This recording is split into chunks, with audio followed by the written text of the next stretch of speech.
Doctrina de la iglesia local, que de lo que hemos aprendido a través de los años bueno, los últimos años. Y parte es el camino, o sea, una vez que somos rescatados y empezamos el proceso de santificación, el camino que llevamos hacia la madurez, ¿verdad?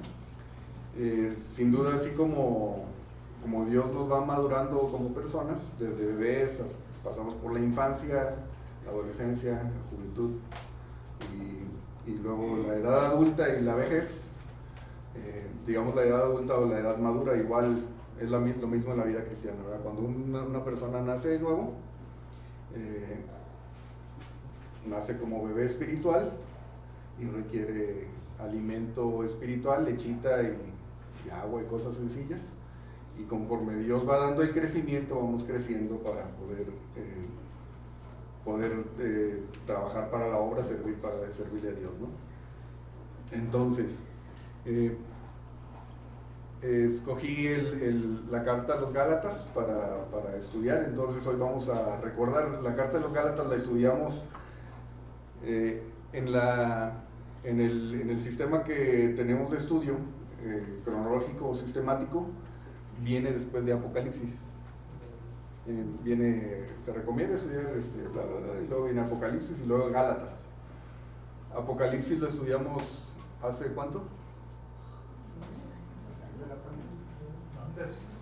La primera vez. 2015. 2015. ¿Sí? ¿Cuándo se fueron ustedes? Más o menos 2015, o sea, hace 8 años. Van a ser 9 años. Entonces, pues va a ser, yo creo que es un buen, más o menos por ese tiempo estudiamos la carta de los Gálatas y ahora vamos bueno, mi intención es presentarla y ya veremos si continuamos con el estudio, ¿no? Bueno, vamos a orar eh, y preparar este tiempo. Señor, gracias por hoy. Muchas gracias, Señor, por la iglesia. Gracias por el amor que has derramado en los corazones de cada creyente, Señor. Muchas gracias por cómo has formado, cómo orquestas tú el cuerpo, Señor. Gracias por tu palabra, gracias porque nos das libre acceso a ella también, Señor. Gracias porque nos das entendimiento también. Y bueno, gracias, Señor, por la unidad que compartimos en tu Santo Espíritu. Y gracias, Señor, por ese tiempo que podemos hoy también recordar verdades profundas que tú dejaste registradas, Señor, para que podamos entenderlas, Señor. Y muchas gracias. Ponemos este tiempo en tus manos, Señor, que te pedimos que prepares nuestros corazones, nuestras mentes, que seas tú, Señor, el que hable a cada uno y que nos ministre, Señor, a través de tu palabra. Gracias, Padre. En Cristo Jesús oramos. Amén. Entonces, hay un hermano, un hermano de una iglesia que ya es mayor, ya tiene más de 80 años, y que pues aprendimos a través él estaba en misiones de una iglesia, de la iglesia de Fellowship, con que tenemos amistad, ¿no? El hermano Tim McManigal, él en su experiencia, que yo creo que sabe más ¿cómo es? Por santo que sabe más por santo que por viejo.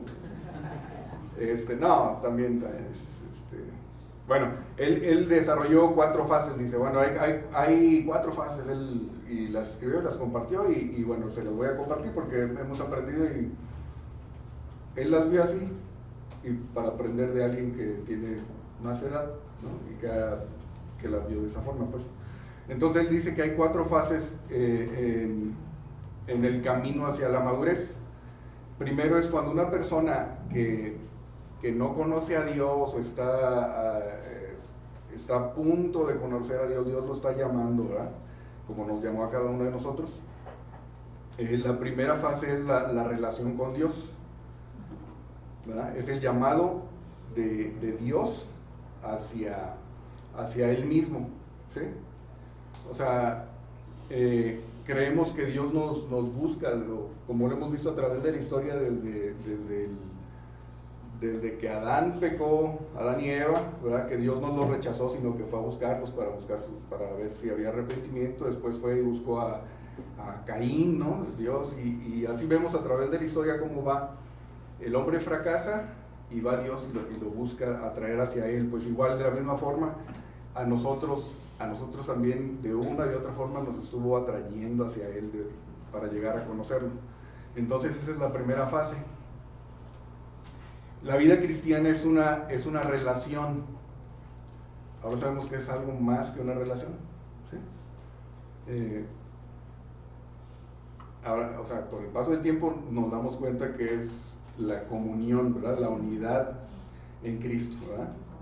Pero en el sentido de que no es una religión, no es una forma religiosa de vivir, sino que es una forma, Dios está buscando relacionarse con el hombre desde el principio de la creación, ¿verdad?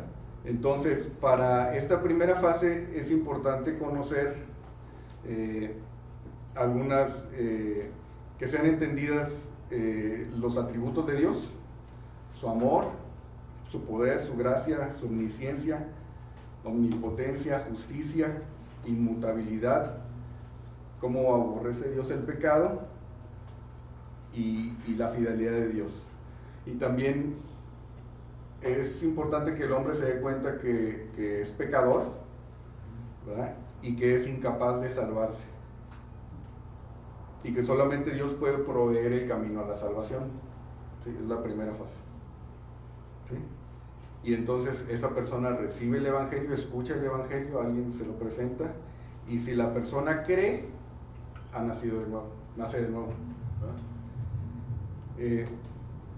Esta primera fase inicia una relación con Dios, pero aún a esa relación le falta conocimiento y madurez.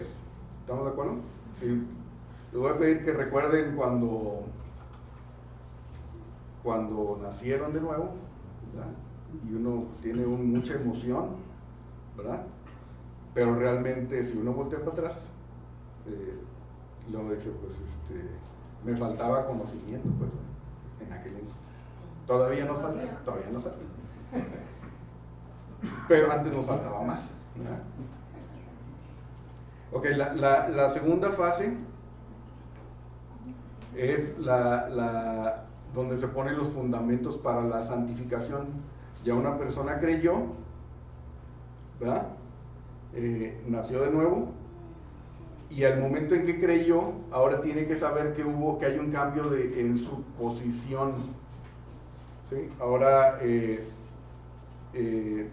o sea, posicionalmente, al momento de creer, ya no es la misma persona, ya no es el mismo. Ahora, antes era hijo de ira, estaba en Adán, y ahora cambió y ahora está en Cristo. En el momento en que se convierte en hijo de Dios, es sacado de Adán y puesto en Cristo. Todo lo que Cristo es y todo lo que Cristo posee se convierte en nuestro. Por lo tanto, antes de considerar el servicio a Dios, es importante, es necesario que esa persona esté bien arraigado en la fe, en el entendimiento de quiénes somos en Cristo, ¿sí? Muchas veces cuando una persona nace de nuevo y viene una emoción, o sea, producida por Dios, el Espíritu Santo obrando en la vida, queremos, pues ahora sí dar nuestra vida por Dios. O sea, uno dice, ay, hay una frase, ¿no? Dios ya te salvó, ahora qué vas a hacer tú por Dios. No, yo voy a dar mi vida, daré por ti, decía Pedro, ¿no? Pero pues uno no sabe, pues que todavía está pañalotes, ¿verdad? Entonces, es importante que haya un crecimiento antes de integrarse al servicio, y ese crecimiento lo va dando Dios. Dentro de las verdades fundamentales que deben ser enfatizadas en esta fase, ¿verdad? Es que debemos saber que somos puestos en Cristo, que ya el viejo hombre murió, que hemos sido declarados justos, que somos aceptos en Cristo, que somos hijos de Dios, que estamos restaurados a la unidad con Dios, y estamos eternamente seguros en Cristo, y que su divino poder nos ha dado todas las cosas concernientes a la vida y a la piedad a través de su obra terminada en la cruz. Nos corresponde solamente creer. Y luego ya, en esa fase, en la fase 2, uno está creciendo, pero todavía ignora muchas cosas, y de repente uno está tratando de ser buen cristiano, ¿sí? Tratamos de ser buenos cristianos, ¿no? Ya tenemos como que no compromiso, pero sí algo sentimos que ya no somos como antes, pues. Sin embargo, pecamos, y ahí viene otra vez pues un poquito de tristeza, de frustración, porque pues dimos un pasito para atrás, y luego alguien nos recuerda, o nos reunimos con la iglesia, volvemos a recordar estas verdades que están escritas, y volvemos a creer, se levanta otra vez nuestro ánimo, y otra vez vamos para adelante y seguimos en el proceso de crecimiento. Pero en esta fase del primer, digamos, la fase donde ya uno es creyente, les voy a decir esto, a ver si estamos de acuerdo. El nuevo creyente está centrado en sí mismo. En la 2, sí, todavía. En la primera ni sabe, ya es salvo. En la 2 cree, y ahora dice yo, o sea, ¿qué tengo que hacer? ¿Qué hago yo? O sea, ¿qué hago yo? O Dios que me bendice, ¿no? Que me bendiga Dios, y oramos. Y las oraciones, algo que hemos platicado, generalmente son basadas en nosotros. Son egocéntricas. ¿Sí? O sea, ¿qué queremos? Que Dios nos bendiga, que Dios nos dé un trabajo, que Dios nos libre de todo mal, que Dios... Y realmente somos el centro de nuestra vida. Todavía estamos en esa fase, bebés espirituales, estamos viéndonos a nosotros. Digamos que es para que se solucione nuestra vida todavía, ¿no? Todavía sí. Bien, entonces, Dios se sigue mostrando, o nos sigue dando luz, o se sigue revelando a través de su palabra, que ya está revelada, o sea, nos sigue dando luz, para seguir creciendo, y vamos progresando hacia la madurez. En esa fase 2, que es de bebés espirituales todavía, muchos tendemos como estamos centrados en nosotros mismos, si hay algo que no nos gusta, o sea, lo rechazamos, no estamos, está uno centrado en sí mismo, uno quiere que todo sea facilito y suavecito, ¿no? O sea, y que todo sea para nuestro bien, pero estamos desconectados de las pruebas, ¿no? De lo bien que son de las cosas que aparentemente son negativas. No nos cuesta aceptarlas, pues, porque no sabemos que son a una bendición al de Dios, ¿verdad? Sigue la fase 3 del creyente, que es la dependencia en el Espíritu. Esta dependencia en el Espíritu y la introducción a la iglesia es el cambio posicional que toma lugar en la vida del creyente en el momento de su salvación, es inmediato y completo. En cambio, el diario vivir de esa posición es un proceso de crecimiento. En el proceso de conformarnos a la imagen de Cristo, el Espíritu Santo está trabajando en todos los creyentes en el progreso hacia la madurez. Entonces debemos andar y depender en el Espíritu Santo, o andar y depender del Espíritu Santo. Entonces, la fase 3 es cuando ya una persona es salva, pero aprende ahora que la salvación, que no solamente es el momento de la justificación, sino que también vivimos aquí en la tierra, pues.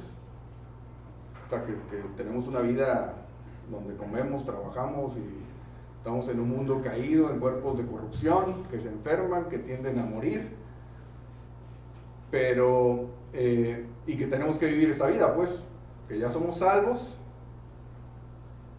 o sea, nuestra posición ya está en Cristo, ya estamos sentados en lugares celestiales, pero que nuestra vida, ¿cómo le hago para vivir la vida cristiana? ¿Verdad? ¿Cómo le hago? Bueno, pues es que ahí está el Espíritu Santo, ¿verdad? Que es el que nos va a capacitar para vivir la vida cristiana.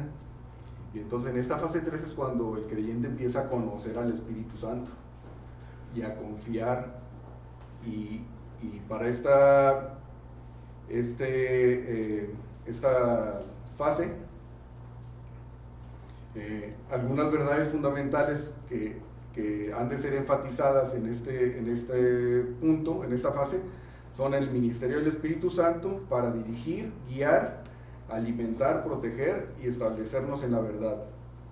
Enfatizar la fidelidad del Espíritu para cumplir todo lo que Jesús prometió.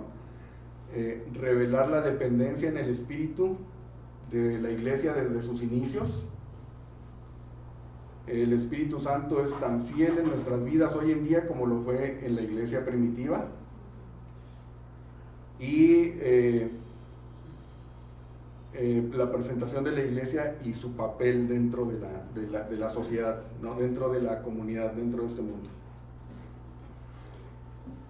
Y bueno, y luego la fase 4 es la santificación práctica, ¿sí? Que es la identificación con Cristo, que lo hemos estudiado en Romanos, que estamos siendo conformados a la imagen de Cristo. Cuando entendemos eso, que es Dios está trabajando en nuestras vidas para conformarnos a la imagen del Hijo, y está, nos da el Romanos, pues, nos dice quiénes somos en Cristo, ¿no? En esa fase, el Espíritu Santo nos está enseñando a andar cada vez menos en la carne, que ese es el asunto de todo, y más en el Espíritu, ¿sí? Menos en la carne y más en el Espíritu. Con Cristo haciéndose cada vez más y más el centro de nuestros corazones, ¿sí? ¿Sí vemos una diferencia con la fase 2? La fase 2 es la que ya uno creyó y todo, que dicen, Señor, oramos por un carro, ¿no? Oramos por Estoy orando por un carro, ¿no? Bueno, digo, está bien, pues. Es que me acuerdo de un hermano que decía, es que oré y Dios me dio un bocho y hubiera orado por un no sé qué. Por uno grandote.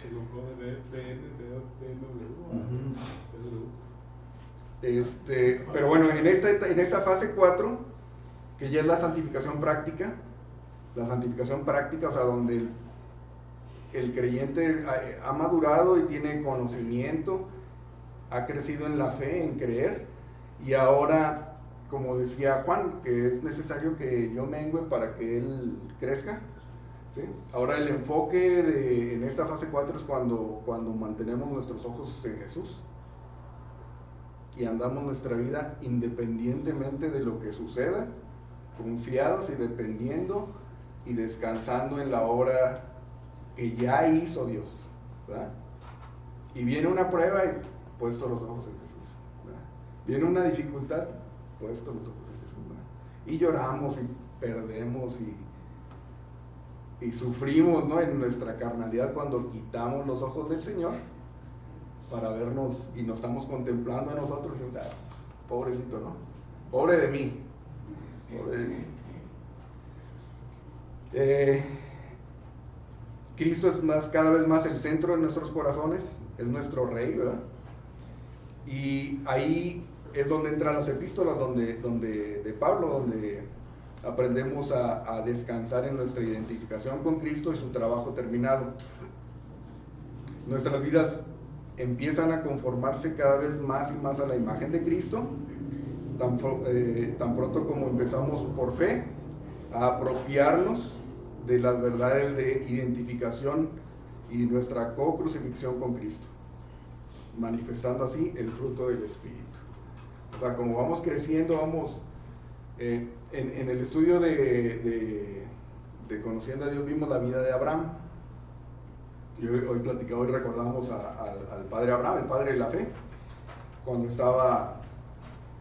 empieza su andar. Si recuerdan a Abraham, para los que no estuvieron en la mañana, ¿Cómo se imaginan a Abraham al principio, la primera vez que lo menciona, allá por Génesis 12? Estaba en Ur de los Caldeos, ¿no? Allá en Babilonia.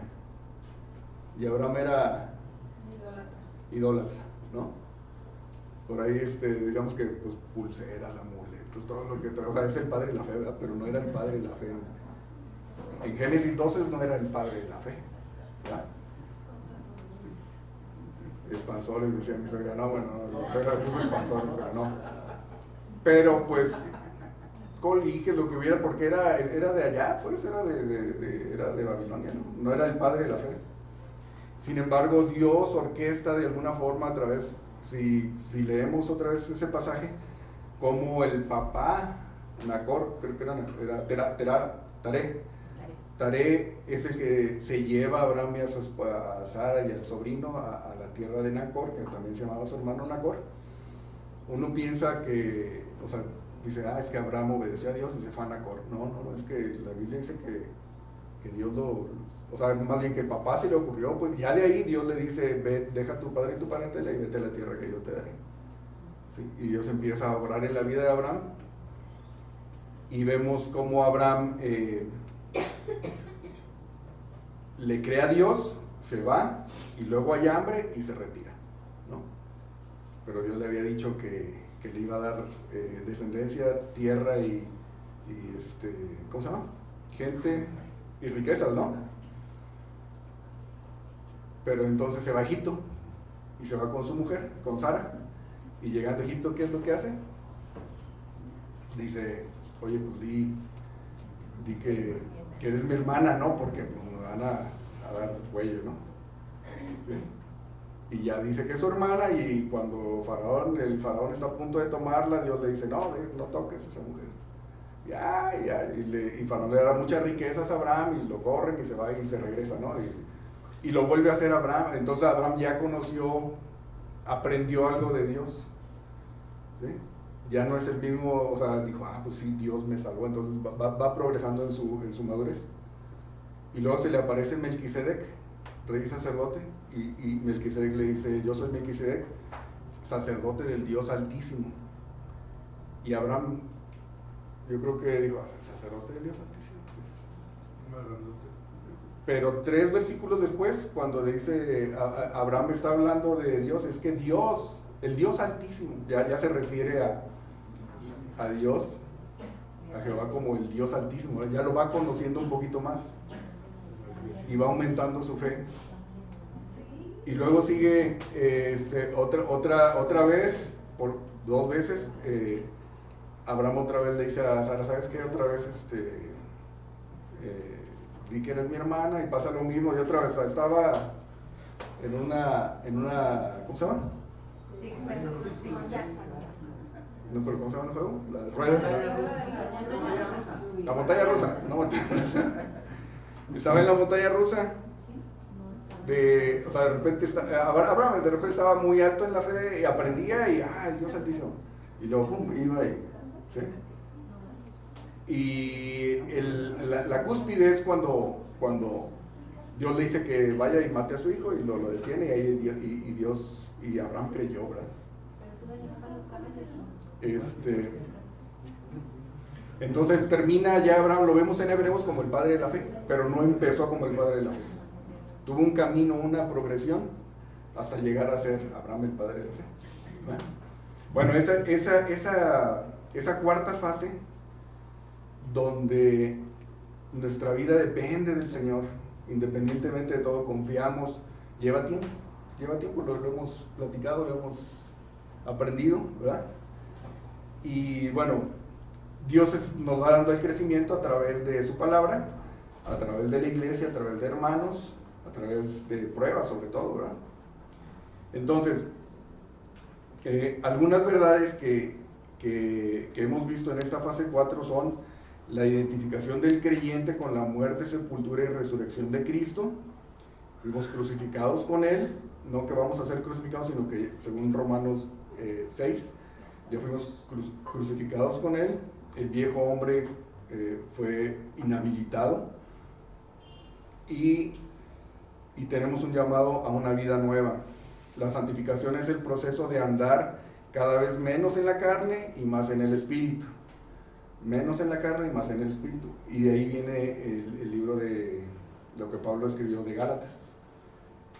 Bueno, en todas las epístolas, pero ahorita quiero señalar Gálatas. Por algo ahorita vamos a ver.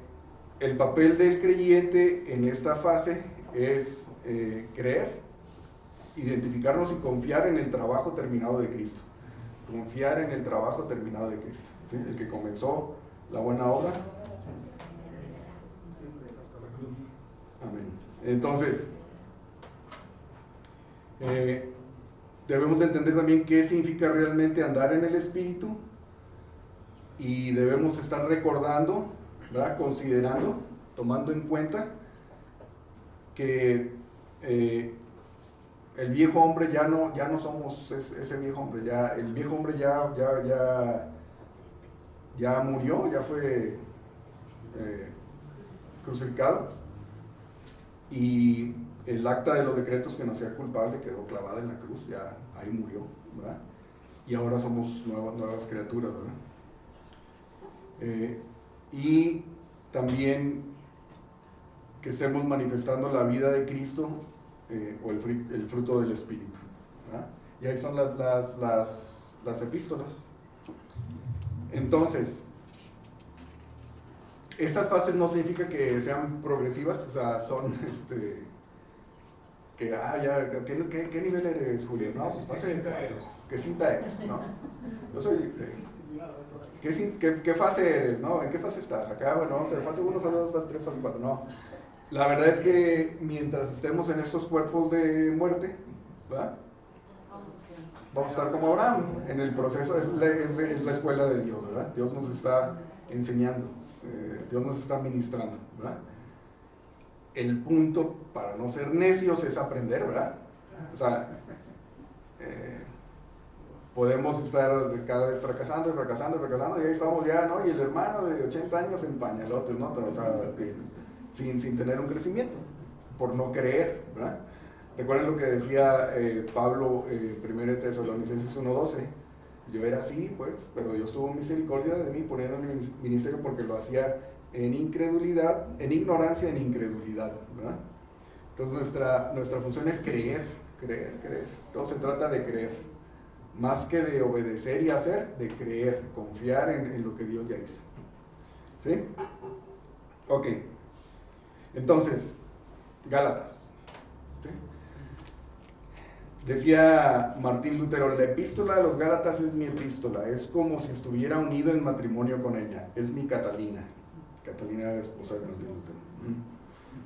Entonces les decía que estudiamos Gálatas hace algunos años, y quisiera aprovechar este tiempo de temas libres, ¿verdad? Para recordar esa carta. Y hoy vamos a poner el contexto y comenzar.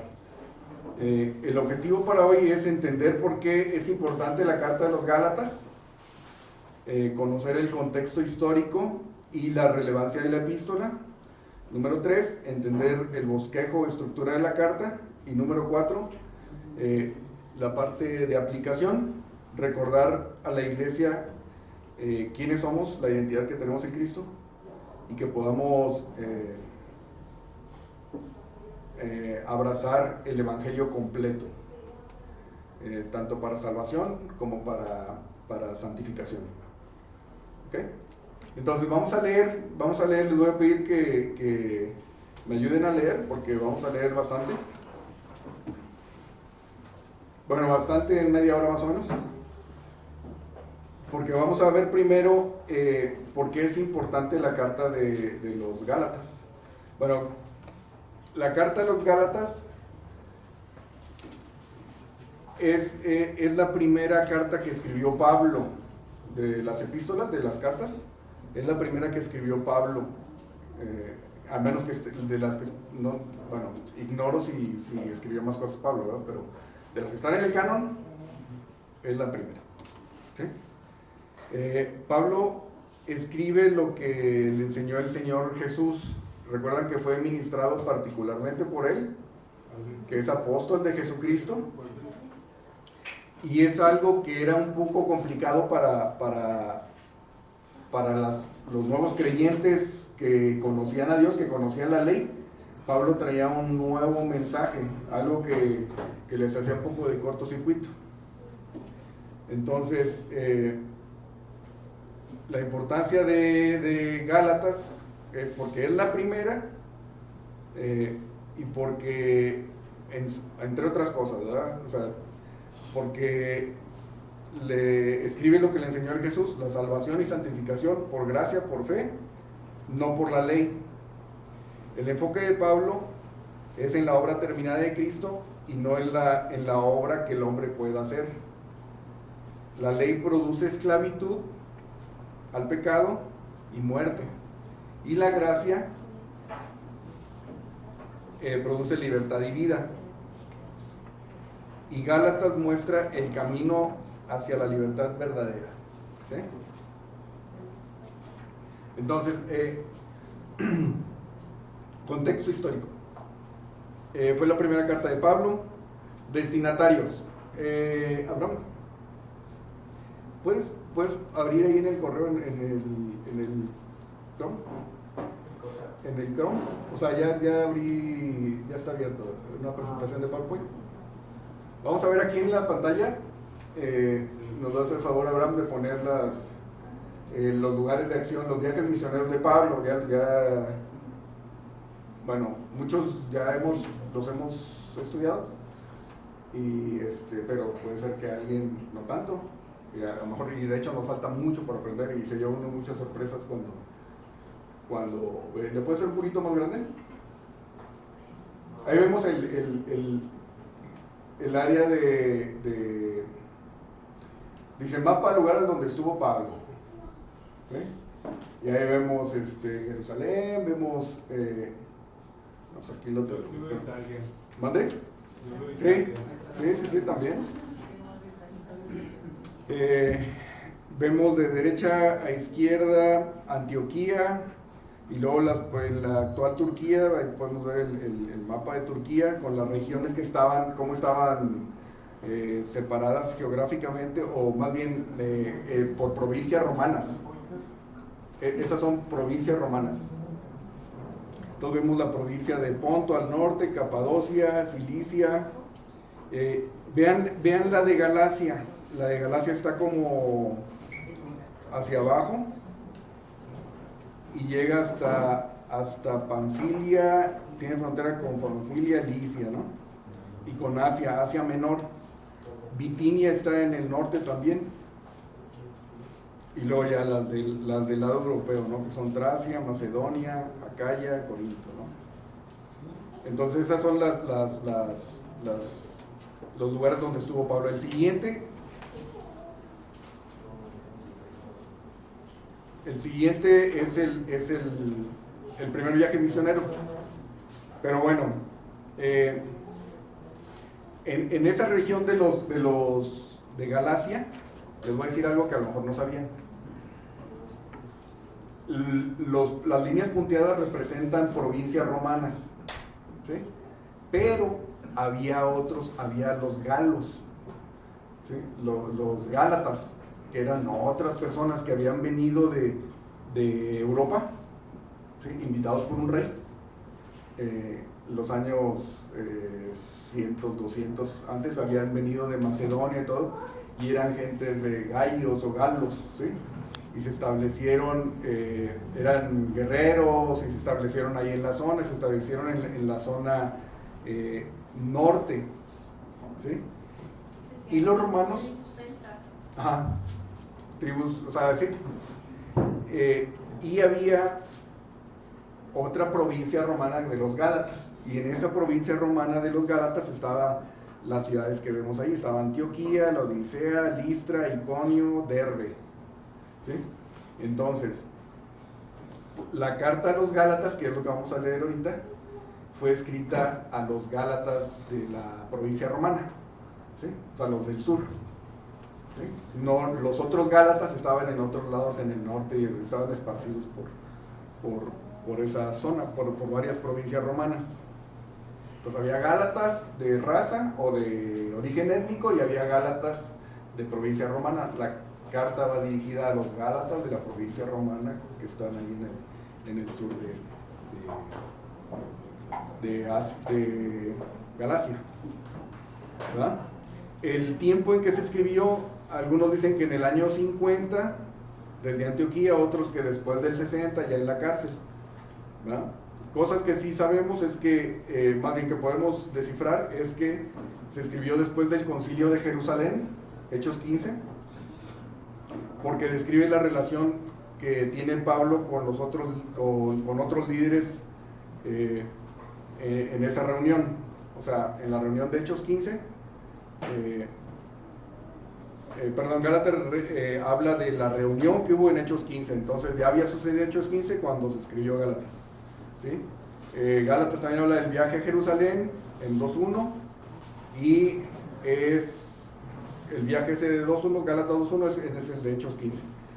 Fue escrita después de 2 visitas previas a la región de Galacia del sur. La primera en Hechos 13 y la segunda, y 14, perdón, la segunda en Hechos 15. Fue escrita no mucho después de la conversión de los Gálatas. Por tanto, no mucho después de las 2 visitas de Pablo, ya que Pablo se asombra de que los Gálatas se hayan alejado tan rápidamente de Dios, quien los llama, según Gálatas 1.6. Por todo esto podría haber sido escrita durante el segundo viaje misionero.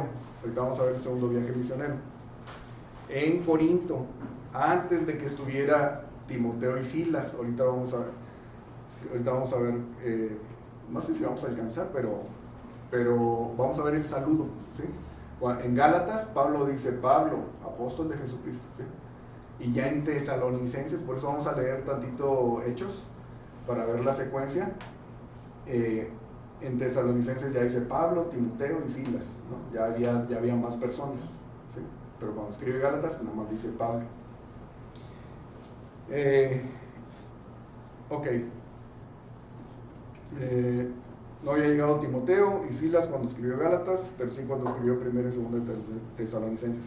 Entonces el año nos avienta entre el año 50 y el 53, durante el segundo viaje misionero. ¿Sí? Ok, vamos a leer en Hechos 9, vamos a leer algunos versículos. Les voy a pedir que me sigan y ahorita les voy a pedir si pueden leer alguien, ¿no? Hechos 9 sabemos que es la conversión de Pablo. El back to basics, ¿no? Dicen que está muy básico esto, pero bueno, vamos a aprender, esperar el Espíritu Santo nos ministre, ¿no? Les pido que pongan atención en los versículos donde Pablo predicaba en las sinagogas y unos judíos creían y otros no creían, ¿sí?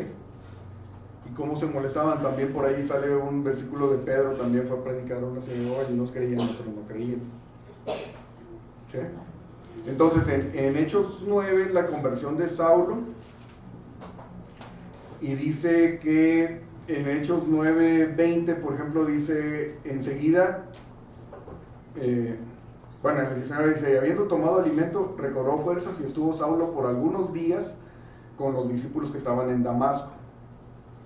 Enseguida predicaba a Cristo en las sinagogas, diciendo que este era el Hijo de Dios. Y todos los que le oían estaban atónitos y decían: ¿no es este el que asolaba en Jerusalén a los que invocaban este nombre? Y a eso vino acá, para llevarlos presos ante los principales sacerdotes.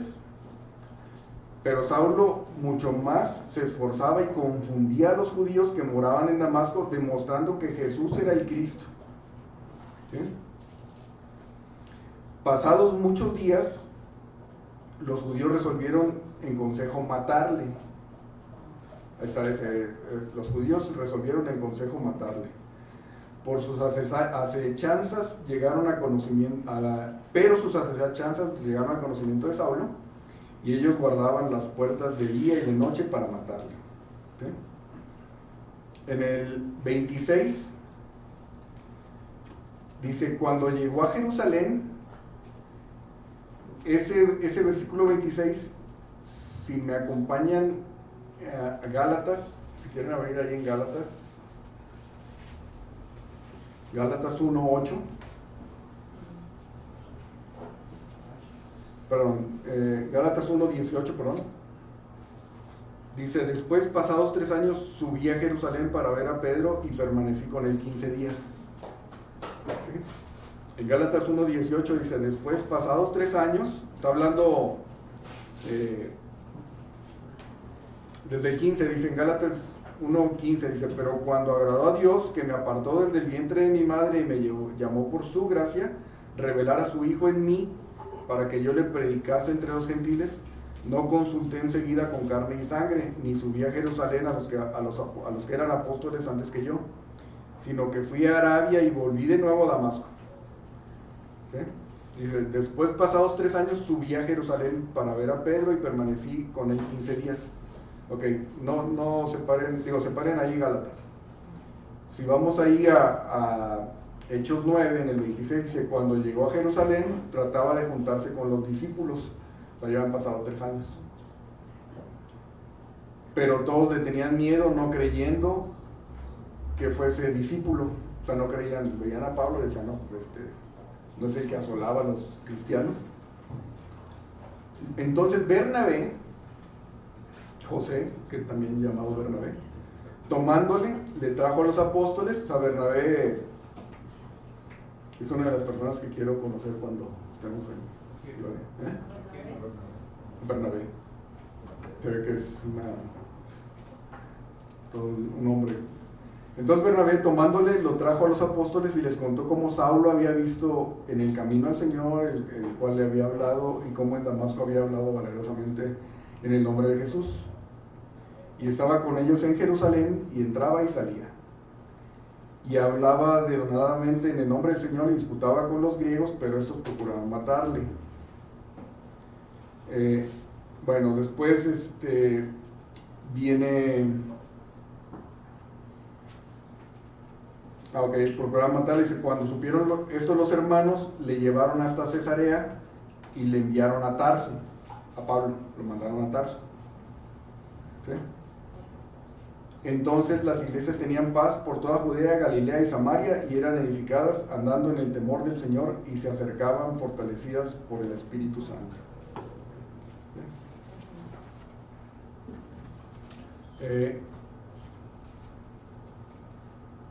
En Hechos 10 vemos la historia de Cornelio, Pedro, donde Dios le dice que hay salvación también para los gentiles. Y luego en Hechos 11, si me acompañan,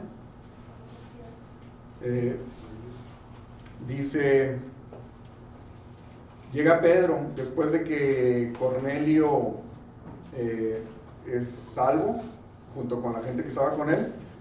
Y entonces Pedro va y da un reporte. Ahí dice, en algunas Biblias dice el informe de Pedro. Dice, oyeron los apóstoles y los hermanos que estaban en Judea, en Jerusalén, que también los gentiles habían recibido la palabra de Dios. Y cuando Pedro subió a Jerusalén, disputaban con él los que eran de la circuncisión. ¿Okay? ¿Quiénes disputaban con Pedro? Pero creyentes. ¿Okay? Ya eran salvos, pues. Entonces llega Pedro,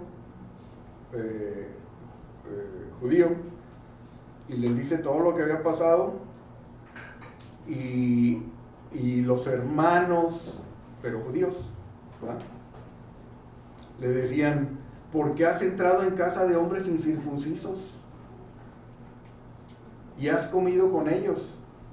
No sé si en ese tono, pues, pero no les gustaba nada, ¿verdad? Que eran judíos, eran salvos, ya habían reconocido a Jesús como el Mesías, pero ¿qué tienen que ver los gentiles, verdad? Ahí todavía creían que solamente era para ellos. Era para el pueblo de Israel, ¿verdad? Bueno, ellos creían eso, ¿verdad? Luego Pedro les decía, les cuenta lo que sucedió, y en el versículo 15 les dice, de Hechos 11, dice, y cuando comencé a hablar cayó el Espíritu Santo sobre ellos, como sobre nosotros al principio, ¿sí?, así como también a ellos. Entonces me acordé de lo que dijo el Señor cuando dijo, Juan ciertamente bautizó en agua, mas vosotros seréis bautizados con el Espíritu Santo. Si Dios pues les concedió también el mismo don que a nosotros que hemos creído en el Señor Jesucristo, ¿quién era yo para poder estorbar a Dios? Y dice, y luego lo que el versículo 18, está su padre, dice, entonces, oídas estas cosas, callaron y glorificaron a Dios.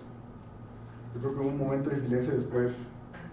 De manera que también a los gentiles ha dado Dios arrepentimiento para vida.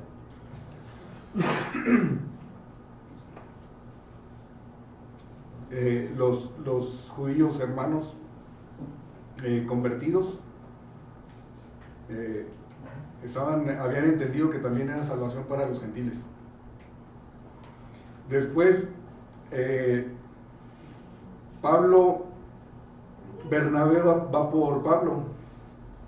En el versículo 25, o sea, Pedro estaba en Judea, en Jerusalén, cuenta todo eso. Y luego la historia dice que en el versículo 25, Bernabé fue a Tarso. ¿Se acuerdan que acá atrás, en Hechos 9, en Hechos 9:30, cuando supieron los hermanos, lo llevaron hasta Cesarea y le enviaron a Tarso por mar, por Cesarea marítima, mandaron a Pablo a Tarso, allá estaba Pablo en Tarso. Bernabé va a Tarso, busca a Saulo y hallándole le trajo a Antioquía. Entonces ya están Pablo y Bernabé están en Antioquía, al norte de Jerusalén, en Antioquía de Siria. ¿Puedes poner el mapa, Abraham?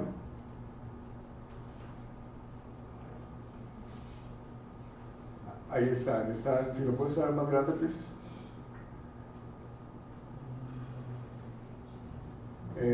Más a la derecha, que se ve a la derecha, ahí está Jerusalén y arriba está Antioquía. ¿Sí? Está Antioquía. Y allá en Turquía está Tarso, ¿verdad? Bueno, ese es el primer viaje misionero. Nada más para ver la geografía. Todavía no empezó el primer viaje misionero. Pero va Bernabé por Saulo y ahora están en Antioquía, ¿sí? ¿Y cuánto tiempo pasaron en Antioquía Bernabé y Pablo con la iglesia? Un año. ¿Verdad? ¿Cómo saben? Ahí dice, ¿verdad?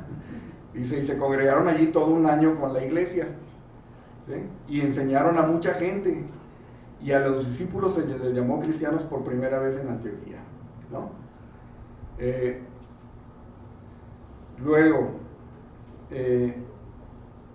fíjense bien lo que, o sea, Pablo estaba enseñando y el mensaje de Pablo era lo que él había aprendido directamente del Señor Jesús, ¿verdad? ¿Sí? Que a estos, lo que Pedro fue, lo que a los hermanos judíos no les gustó que Pedro dijo, es que también había, o sea, que que había, ellos pensaban que había división, ¿no? Y Pablo también estaba enseñando que la salvación era para todos, pues. En el capítulo 12 de Hechos, están todavía en Antioquía, ¿no? Es cuando muere Jacobo y luego encarcelan a Pedro. Herodes encarcela a Pedro y luego Pedro, un ángel lo saca, ¿verdad? Y va en la noche y sale Herodes, esta muchacha, y dice que está Pedro, y bueno, total que Herodes se enoja porque Pedro se escapó y mata a los guardias, ¿no? Herodes, el gobernador. Entonces, en el capítulo 20 viene cuando Herodes se muere porque se sobreexalta, más bien dice, se hizo como Dios, pues, y Dios le quita la vida. Dice en el versículo 25 del 12, dice, y Bernabé y Saulo, cumplido su servicio, volvieron a Jerusalén. Entonces de Antioquía van a Jerusalén, llevando también consigo a Juan, el que tenía por sobrenombre Marcos. Ok, entonces están en Antioquía. Después de un año viajan de Antioquía a Jerusalén y se llevan a Juan Marcos. Y luego viene el capítulo 13. Dice que había entonces en la iglesia que estaba en Antioquía profetas y maestros: Bernabé, Simón, el que se llamaba el Níger, Lucio de Cirene, Manaén, el que había creado junto con Herodes el tetrarca, y Saulo. Ministrando estos al Señor y ayunando, dijo el Espíritu Santo: apartadme a Bernabé y a Saulo para la obra que les he llamado. Entonces, habiendo ayunado y orado, les impusieron las manos y los despidieron. ¿Sí? Y ahí empieza el primer viaje misionero. ¿Le puedes mover la siguiente, por favor, Oscar? ¿Verdad? Creo que sí es el primer viaje misionero, ¿verdad? Sí. Dice que en el versículo 4, entonces enviados, les voy a pedir a alguien si me puede leer, porque este capítulo lo vamos a leer. Alguien que tenga voz y buena entonación fuerte, ¿sí? Ellos, pues, enviados por el Espíritu Santo, descendieron a Seleucia y de allí se embarcaron para Chipre. Al llegar a Salamina, proclamaban la palabra de Dios en las sinagogas de los judíos y tenían también a Juan de ayudante. ¿Hasta qué número? Síganle leyendo. Si quieren, ahorita, Salamina es un puerto que está cerca de Antioquía, por aquí sale. Entonces, está Antioquía y está el puerto. De ahí fue donde salieron. Sí, por favor. Después de haber recorrido toda la isla hasta Pafos, encontraron a cierto mago, un falso profeta judío llamado Bar Jesús, que estaba con el procónsul Sergio Paulo, hombre inteligente, y este hizo venir a Bernabé y a Saulo y deseaba oír la palabra de Dios. Ok, entonces salen de Salamina, ¿verdad? Predican la palabra en las sinagogas de los judíos y luego más bien viajan a Chipre, de allá del puerto, de Seleucia, viajan por barco a Chipre y llegan a Salamina y llegan a la sinagoga, ¿verdad? Y después atraviesan toda la isla hasta Pafos. Yo pensaba antes que habían rodeado, pues, pero es un detallito, ¿no? Pero se fueron caminando por la isla de Chipre, de Salamina. Por eso las flechitas, ¿verdad? Cruzan caminando, pues. Y llegan ahí y estaba un mago que se llamaba Bar Jesús y estaba el procónsul que se llamaba Sergio Paulo. Sergio Paulo. Y Sergio Paulo quería conocer, quería oír de Dios, ¿verdad? Pero el mago no quería que oyera, pues. Entonces continúa leyendo, Senado. Sí. Pero Elimas, el mago, pues así se traduce su nombre, se le oponía, tratando de desviar de la fe al procónsul.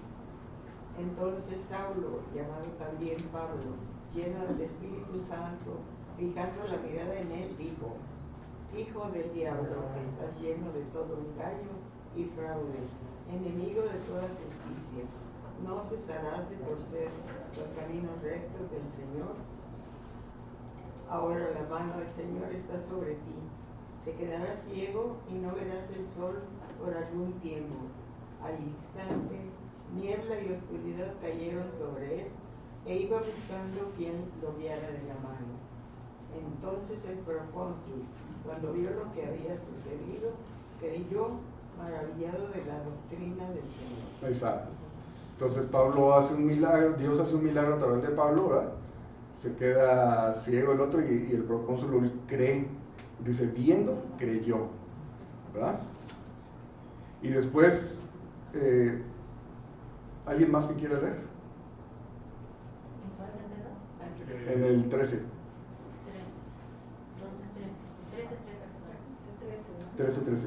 Habiendo zarpado de Pafos, Pablo y sus compañeros arribaron a Perge de Panfilia.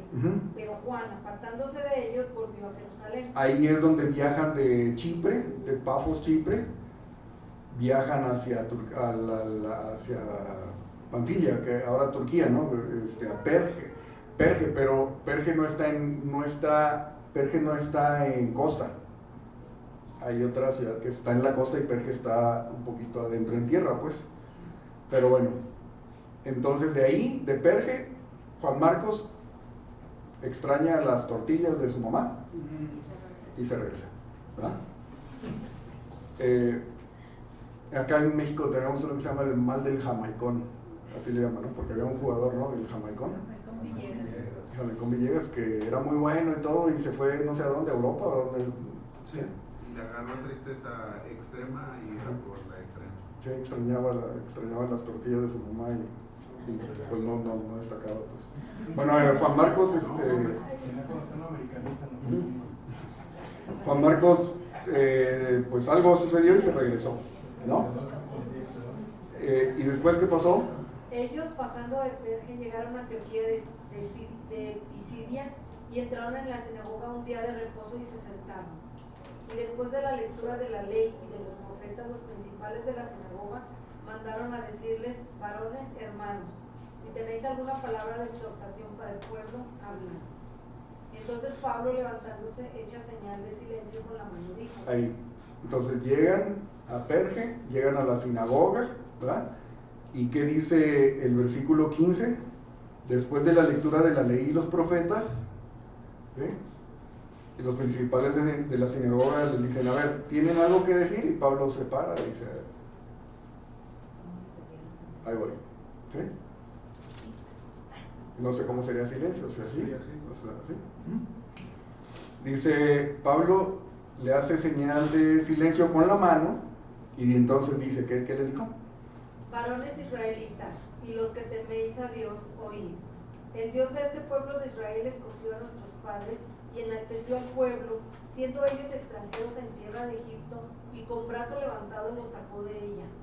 Y por un tiempo, como de 40 años, los soportó en el desierto. Y así va contando toda la historia, ¿no?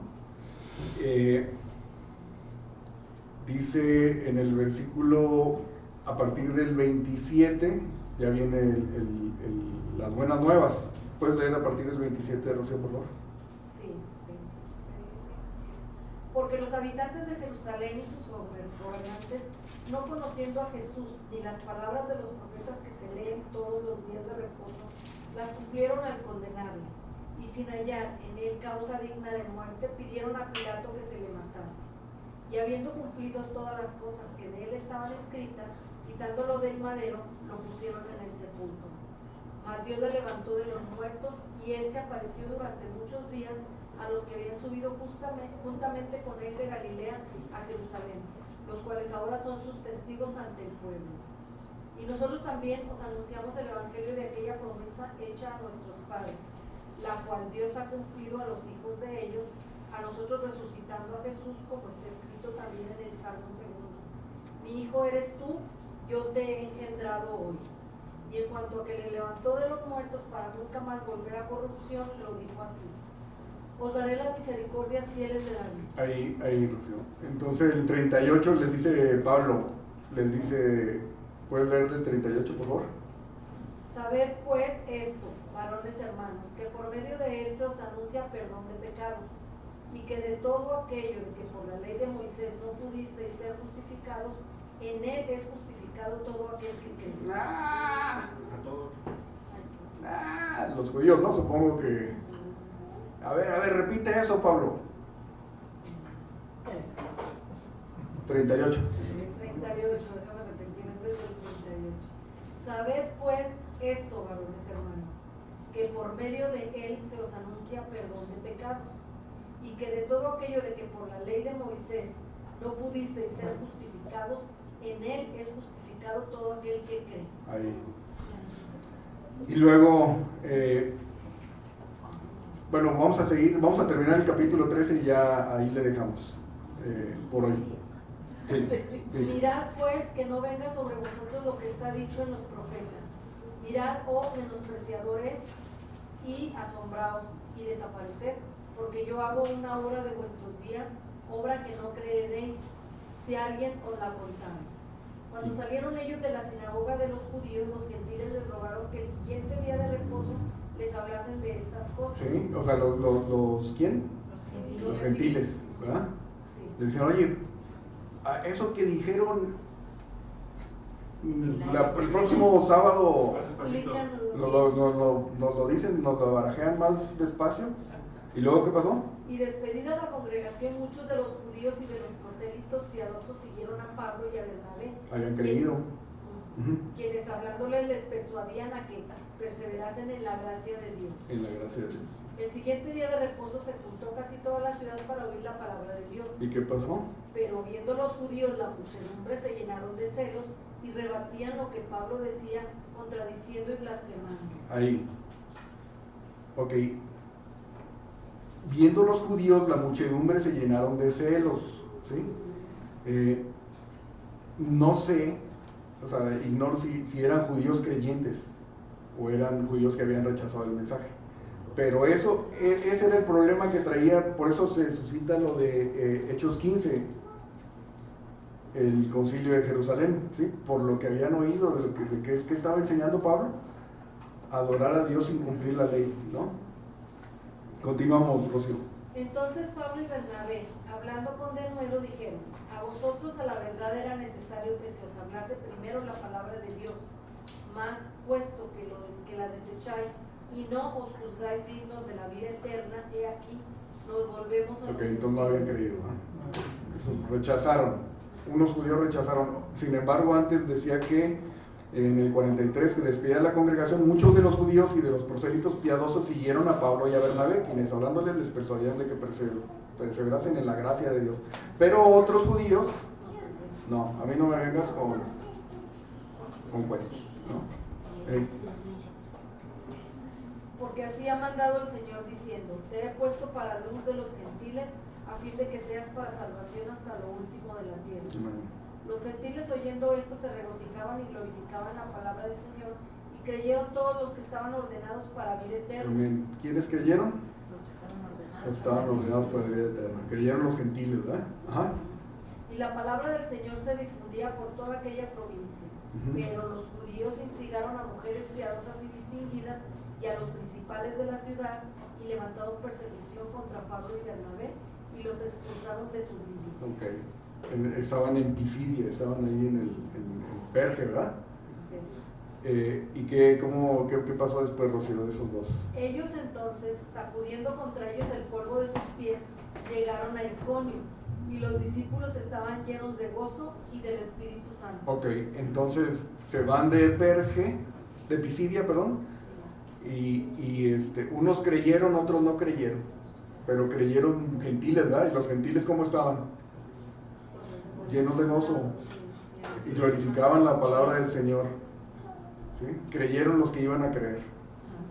¿Sí? Entonces sacuden el polvo y dicen: mi sangre, ¿cómo? Su sangre sea sobre su cabeza, ¿cómo?